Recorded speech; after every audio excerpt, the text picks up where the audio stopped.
What's good, people? Peace and blessing. Happy Friday to you.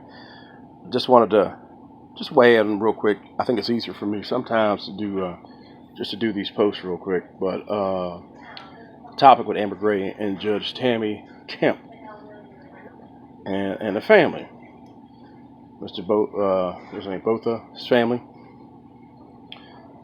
First of all, when a family decides to forgive someone for taking their loved one, it's an incredible opportunity, and it speaks to the compassion that, in spite of some very terrible circumstances, that people can find the best of themselves, the best of humanity, and I think that's getting lost in this whole thing. And I get the whole idea that people were upset because they feel like justice wasn't carried out, but I just want to remind you, and that the judge went too far with their actions, but I want to remind you that the jury and the defense agreed upon that jury. These are jurors that made their decisions based on the facts in front of them, and we have to live with it. And that young man's brother, he decided to forgive that woman so he can start his healing process. Now, we always talk about religion and things like that in this country, and, we can all agree to disagree, but I don't think there's anybody who would argue with me that forgiveness is never a bad thing. In fact, it leads to the act of being empathetic to someone's situation and the compassionism. And I just feel like that what I witnessed, because I was not there personally, that the judge in this case who oversaw this was very struck by everything. She was obviously moved by the testimonies on both sides from the lawyers and witnesses.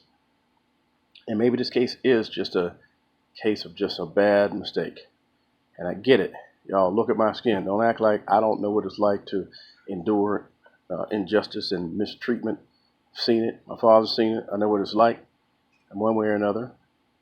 I get that. But this judge was a black judge, a black female judge.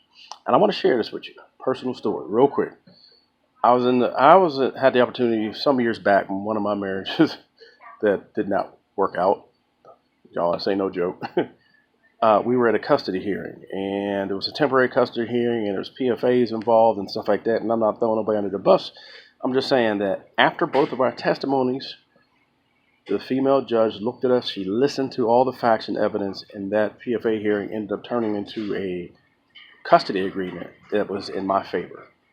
She was moved by the evidence and the testimony, and she had the compassion enough to sit back and listen and actually tell us that we were doing a good thing and to stay on track.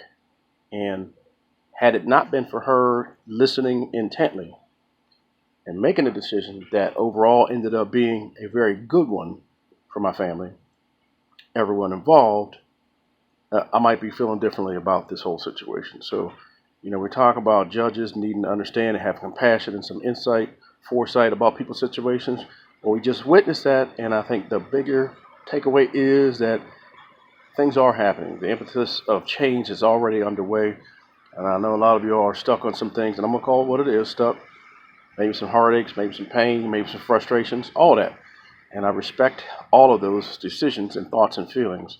But let's not lose sight of the bigger picture and what we've been fighting for in the justice system to correct it, and the opportunities we have to reach the next level and move up with opportunities for people in high places making decisions that affect more of us. So, hey, just my 2 cents. I want to thank you for listening.